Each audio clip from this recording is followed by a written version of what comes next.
I'm Chris Hansen, right now on Crime Watch Daily from here in New York City. We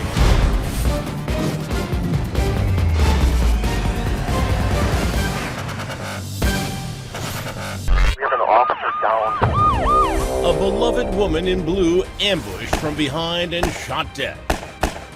Took her gun right out of her holster while she laid on the ground and shot her 3 times in the face. Her devoted husband, a decorated former Marine, absolutely shattered. The hunt is on for a cop killer, and whoever assassinated Officer Jen Sabina had a deadly grudge. It was very personal. Narissa Knight on the case of footprints in the snow, a mystery car, and the most surprising suspect of all. He had been stalking her. Then a Las Vegas murder mystery. Hi, my name is Joshua Allen Dufort.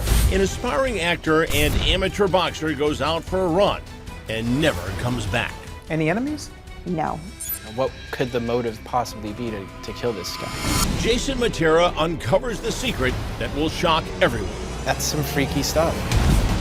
Right now. Go, let's go. Jason Matera with Crime Watch Daily. I'm Michelle Sagona from Crime Watch Daily. This Elizabeth Smart from Crime Watch Daily. It's Anna Garcia from Crime Watch Daily. You got anything to say? is Crime Watch Daily. What do you mean you don't know she's 13? You're running away now? Welcome to Crime Watch Daily, everyone. I'm Chris Hansen. First up today, the calm of Christmas Eve in Wisconsin is interrupted by gunfire. 5 shots, but only 1 target. Our Narissa Knight is in the Midwest now with today's top story. Chris, Officer Jennifer Sabina had just taken a break. She was on her way back to her patrol car when she was ambushed. The attacker grabbing her service weapon and shooting her 5 times, including several shots to the face. It's barely Christmas Eve in Wauwatosa, Wisconsin, when 5 shots shatter this pretty police officer's silent night. We have an officer down. She was ambushed from behind. She was shot 2 times in the back of her head. But Officer Jen Sabina's killer wasn't done. Took her gun right out of her holster while she laid on the ground and shot her 3 times in the face. Her broken-hearted husband erupts in rage.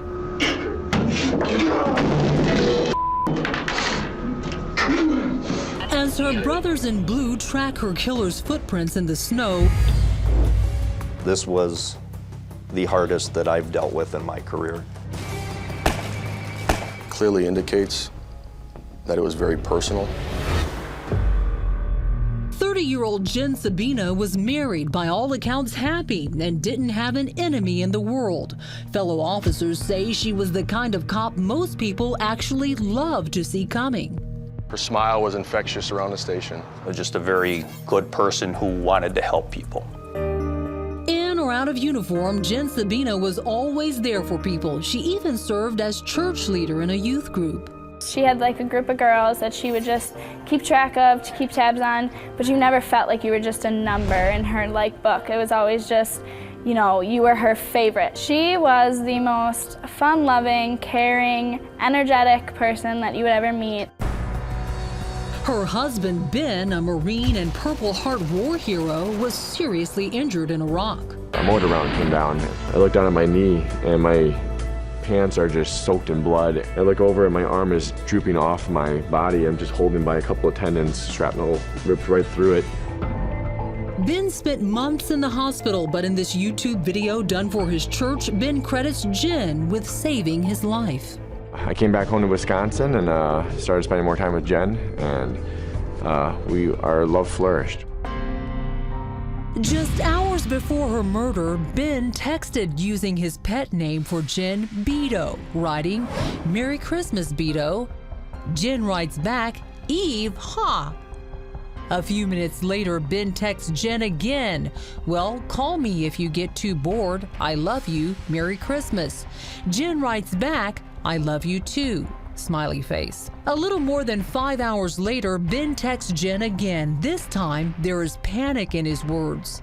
"Baby, are you okay? They just said an officer is down in Tosa." Jen does not respond. 9 minutes later, Ben sends another text. "Baby, please text or call me. I'm scared."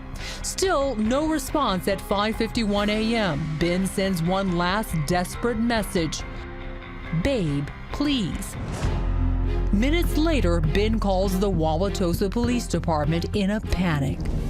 Dispatch can't reach her either. The department quickly tracks her squad car to the parking lot of the fire department where police would often park to fill out paperwork. 1601 Underwood Avenue. Report. Cops from Jen's watch were first on the scene. They are requesting backup for an ambush. Officer down. It took only minutes for her fellow officers to get there, but when they found her, it was already too late. Can't imagine what those officers immediately went through when they came upon her in that parking lot. Officer Jen Sabina had been shot hours earlier. How was her body found? She was laying on a cold, wet parking lot. She was shot multiple times in her head and in her face. It's just not right for her to have been left like that. This young, beautiful woman shot in the face. Did that add insult to the injury? Yeah, it does. It's not a normal homicide. The attack, calculated and cold. There was no indication based on the medical examiner's report that Jennifer wasn't dead from the first 2 rounds that were fired. There was no reason to remove her gun to shoot her in the face. But who would be so vicious to this loving wife and beloved police officer in the early morning hours of Christmas Eve? Clearly indicates that it was very personal. Cops started tracking footprints in the snow found in the parking lot as detectives deliver the tragic news to her husband Ben at the station.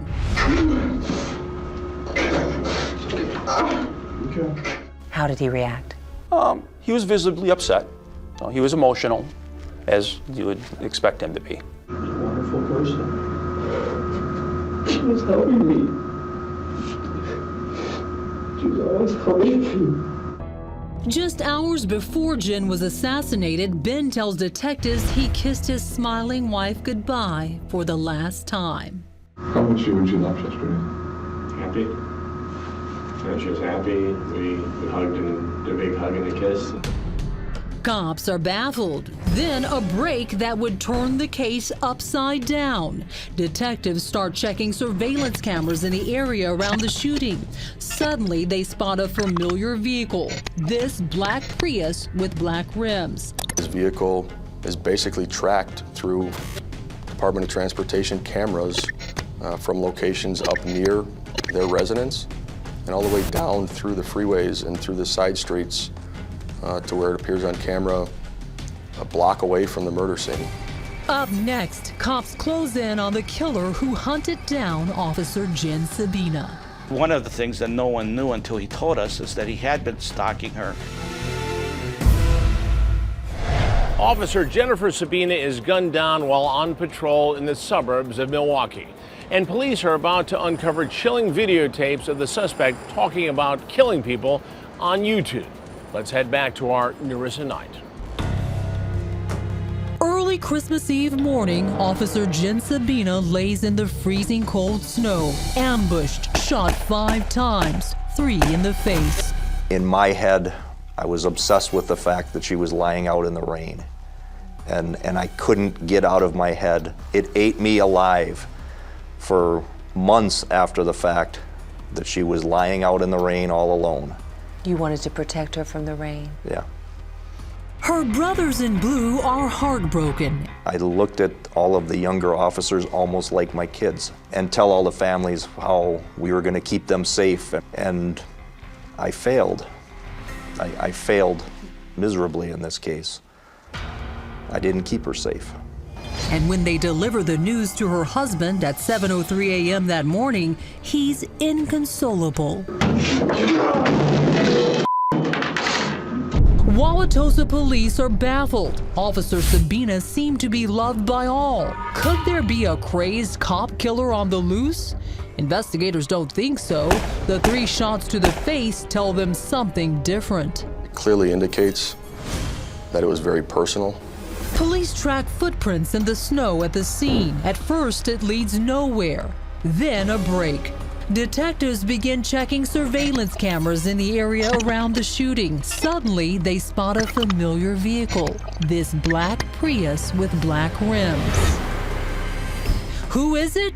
Unbelievably, the Prius looks identical to the one Jennifer's husband Ben drives. His vehicle is basically tracked through Department of Transportation cameras from locations up near their residence and all the way down through the freeways and through the side streets to where it appears on camera a block away from the murder scene. Ben's called back down to the station. It's 4:30 in the afternoon on Christmas Day. He rushes over without hesitation. Ben's there to get answers about what happened to his wife. Instead, he gets questions. Ben, something happened that morning, and only you know what happened there. I do not. Ben, I know You're upsetting me with the fact I that you think apologize. killed my I don't wife. mean any disrespect, Ben. Ben, I don't mean any If there's just anything I can explain to you is that I loved her. There's no rage, there was no outburst ever directed at her, and I never would, because I had such true love for her that I couldn't hurt her. Despite Ben's denial, cops go to Jen and Ben's house. They find footprints in the snow there too, but at first they come up empty inside.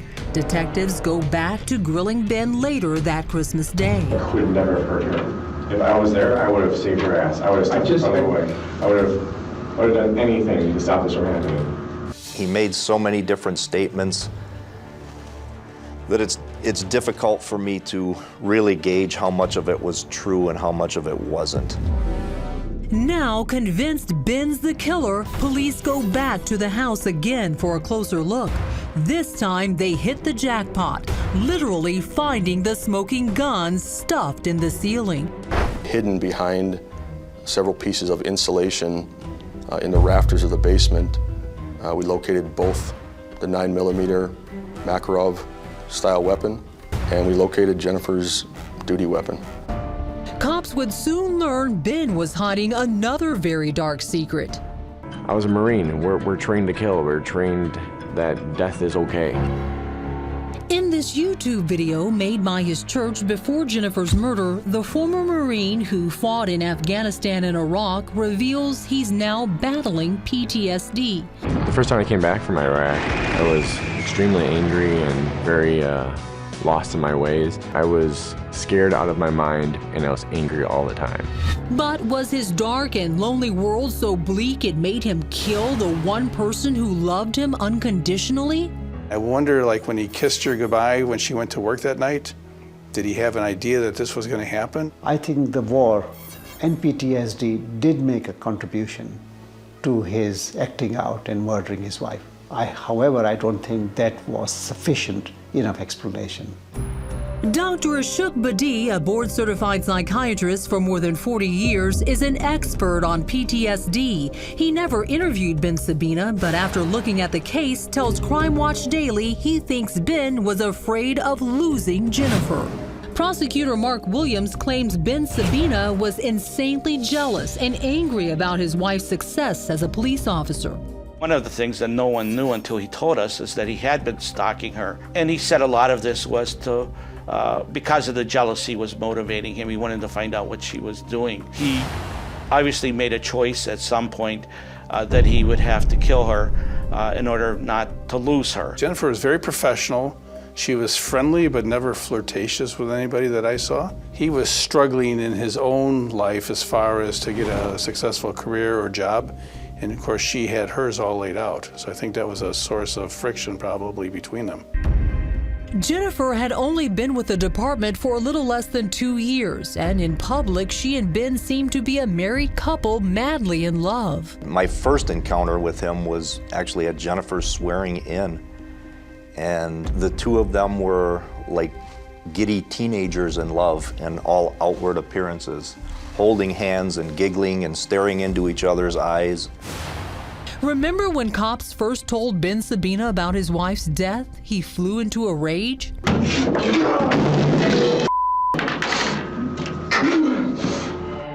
Now, cops believe Ben was just trying to throw them off his track. He flipped over the interview table in a fit of rage. And I think that was just something he probably thought would be appropriate, or something that somebody who just found that out would do. I don't think it was because he was that angry or that upset. Putting on an act for you. Yes. Finally, at 6:52, the day after Christmas, following 60 grueling hours of interrogation, Ben Sabina comes clean. Confession time, right? I did it. I did it. Confessing to shooting the woman he claimed to love, twice in the back of the head, then pulling out her very own police pistol and firing 3 more rounds right into her face. Do you think she knew who killed her? Can only hope that it was quick, that it was painless, that her last thoughts were nothing but positive, happy as she walked out of that fire station, ready to continue on her shift, ready to keep doing the job that she loved. And the former Marine war hero now sits calmly describing the vicious attack to the same detectives his beloved wife used to call her brothers in blue. Shot her, and she went down. And I went up to take another shot, and she started getting up, and she started going for a gun, so I went for a gun. And then I shot her with the same pistol again, and then I grabbed the other one and shot her a couple more times just to make sure she was actually out. Do you think she knew it was you? I don't think so. Ben's cold confession sends a chill through Jennifer's fellow cops. Why did you shoot her in the face with her own gun? That was just because I wanted to make sure she was dead. He took the extra time and effort to remove her gun out of her duty holster, and while looking down at his wife, shot her 3 times in the face. That's personal. That means something. That's premeditated. Up next, Ben's twisted motive behind his loving wife's murder. Why did she deserve to die like that? We're back now with more on the murder of a Wisconsin police officer. It's the first on-the-job killing ever in the department's 96-year history. Once again, here's Narissa Knight. Chris, Officer Jennifer Sabina is gunned down while on patrol here in a suburb of Milwaukee. The suspect, her husband, a decorated Iraqi war veteran. It's the day after Christmas, and 60 grueling hours of police interrogation finally have Ben Sabina ready to cave. Confession time, right? I did it. What Sabina did was brutally execute his pretty young wife, Jennifer, a police officer. She was very well loved. During his interrogation, Ben Sabina shocks detectives again, telling them he was the one who was supposed to die. I wish I could have just killed myself. Why didn't she? Because she would have killed herself after that.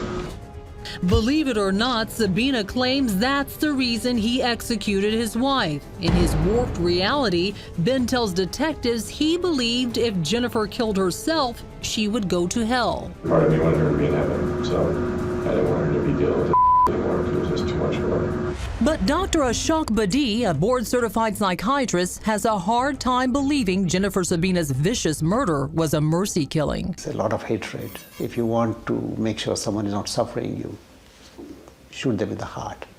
As a soldier, he would know that shooting someone in the face is not the way to kill someone. That's anger. And Sabina showed a terrifying glimpse of that anger when detectives left him alone in the room with the camera still rolling. If you ever make a stupid documentary, this is the full one I can take. Am I a killer? Ben Sabina is charged with first-degree intentional homicide. He first pleads not guilty, then changes it to not guilty by reason of insanity. The defense has to prove is that that Benjamin could not determine right from wrong. Cops say everything Sabina did after gunning down his wife proves he knew the difference. Running from the scene, hiding the guns, denying it through 60 hours of interrogation. If there's anything I can explain to you is that I loved her. There's no rage, there was no outburst ever directed at her, and I never would, because I had such true love for her that I couldn't hurt her. He came across as somebody who felt as though he was going to get away with this. He believed he was smarter than everybody in the room. He believed he was smarter than everybody on this police department up until the point that he confessed. Ben Sabina eventually changes his plea in court, too. What's your plea to that charge? Guilty, Your Honor. What did Benjamin ultimately plead to, and what was his sentence? Benjamin pled to first-degree intentional homicide. Ben Sabina's mother pleaded with the judge to remember her son was sick. Our military is skilled in training our young men and women how to fight and to kill.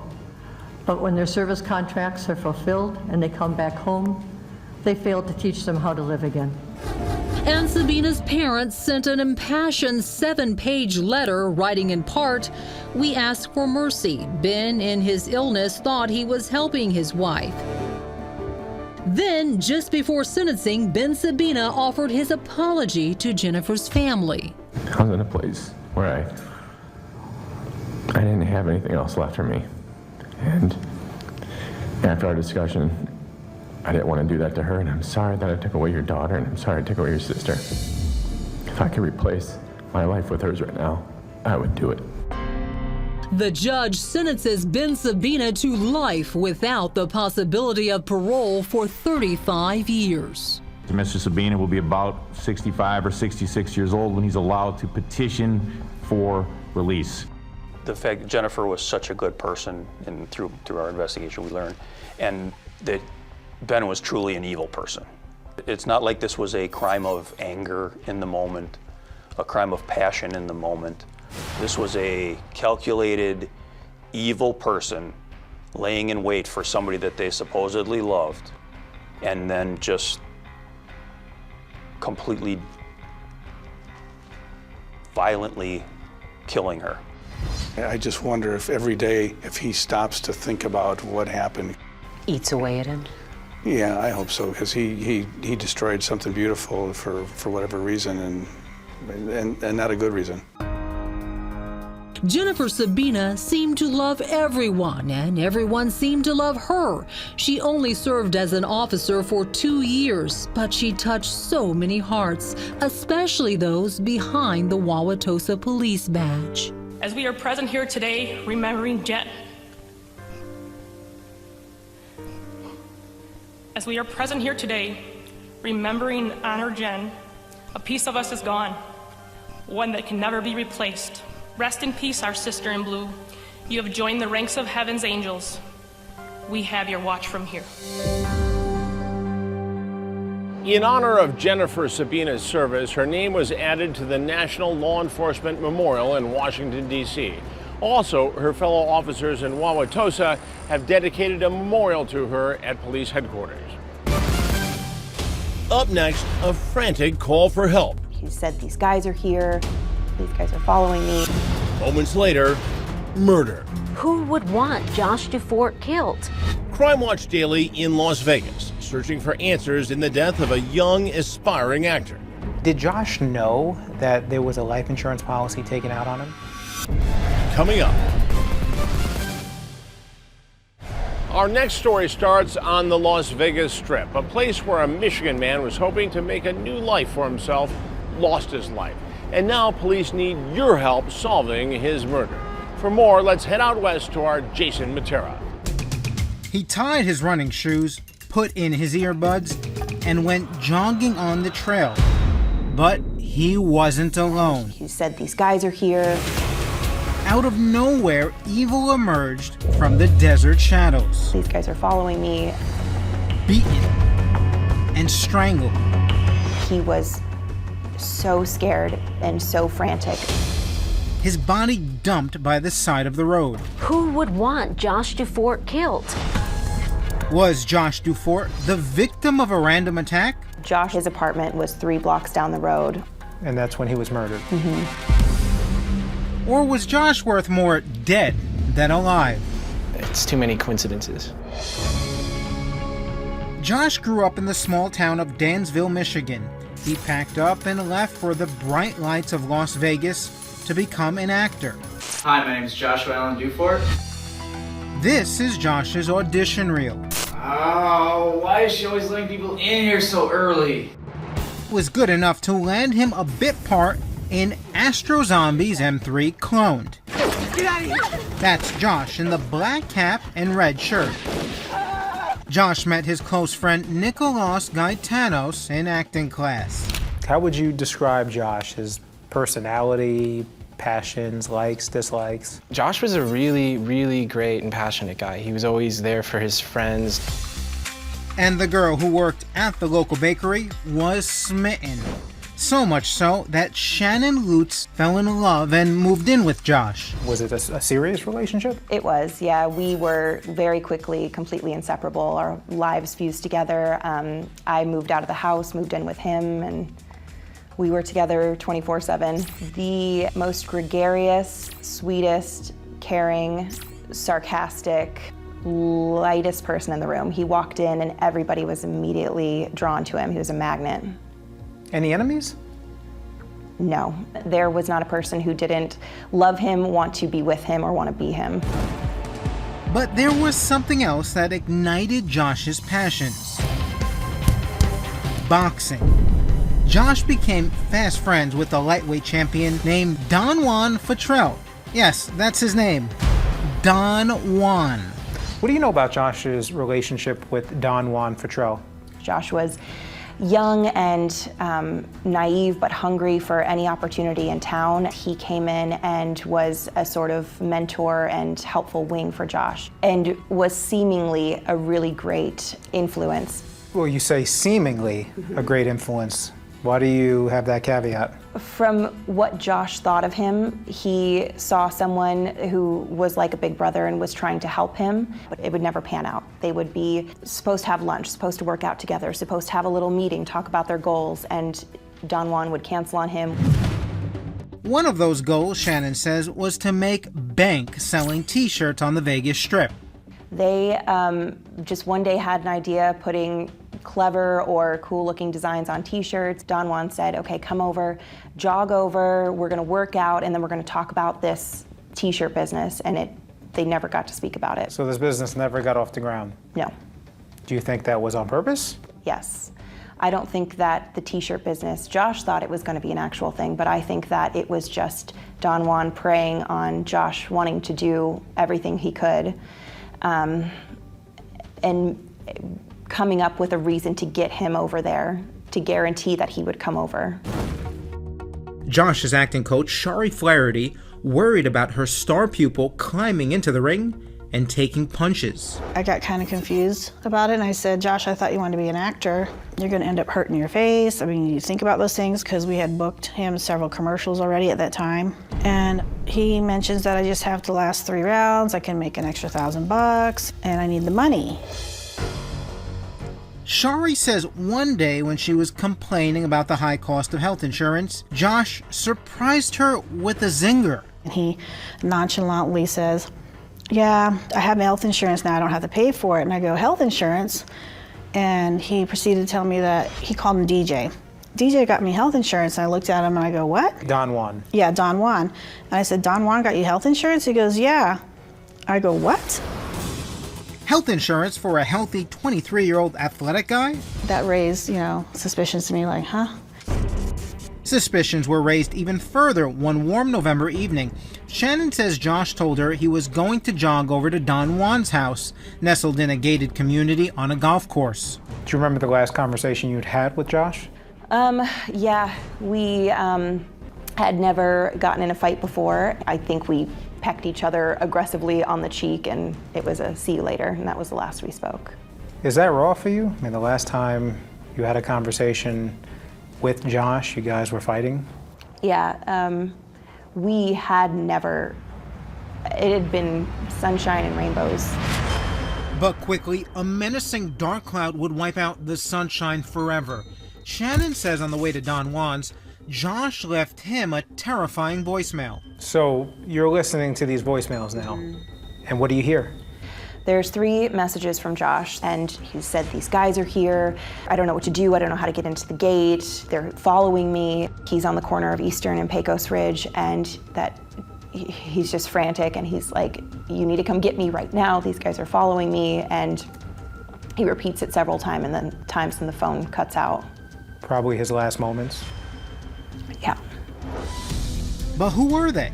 Henderson, Nevada police say Josh was attacked. His lifeless body discovered at sunrise the next morning.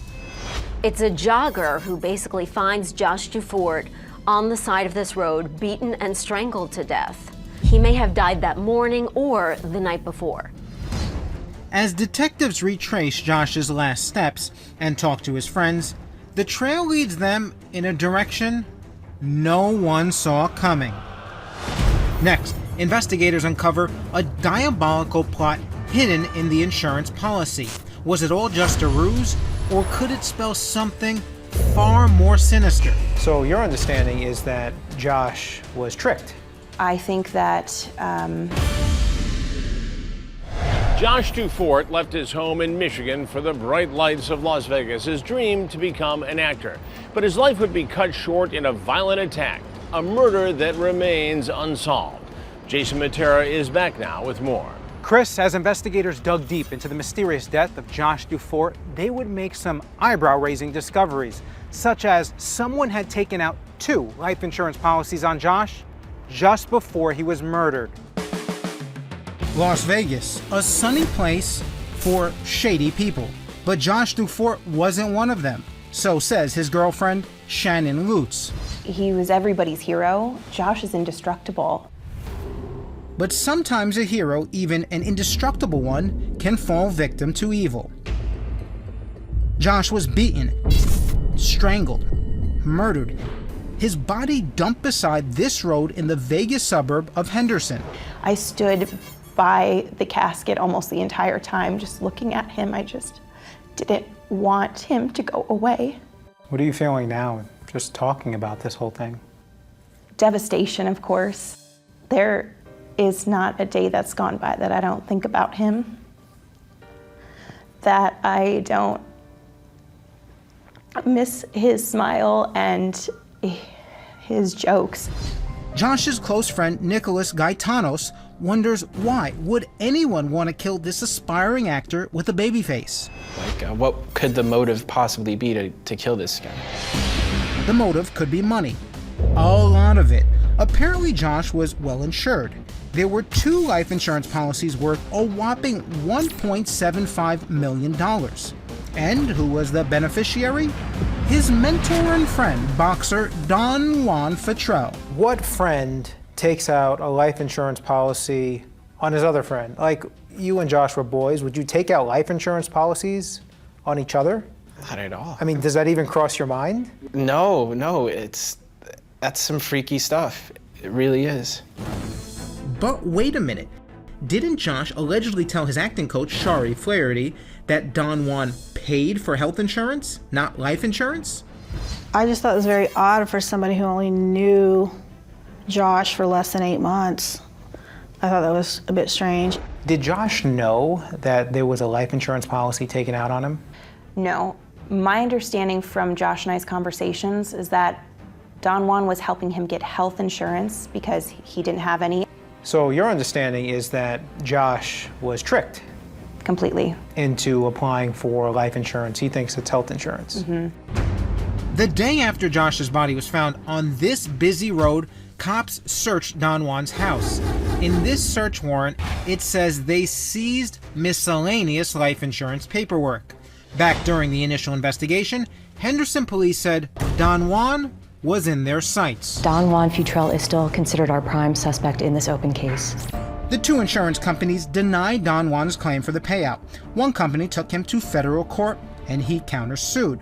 And you won't believe what was revealed in court papers. Also on the application, there's a bizarre twist.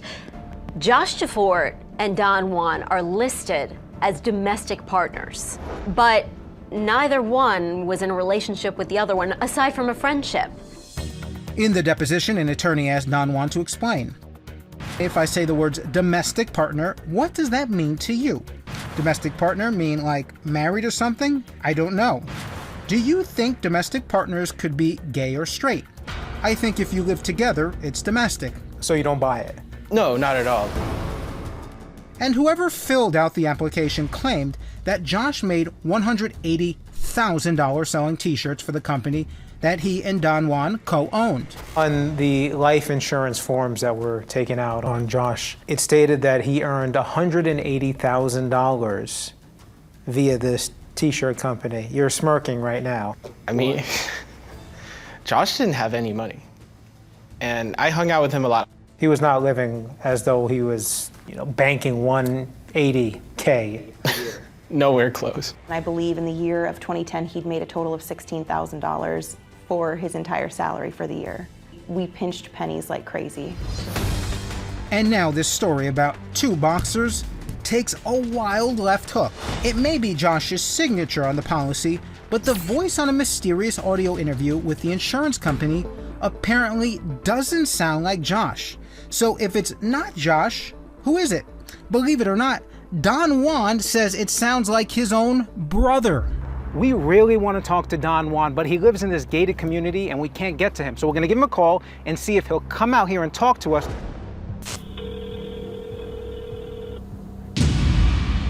Don Juan, Jason Matera with Crime Watch Daily. We're doing a story on the murder of Josh Dufort, and your name came up in our interviews.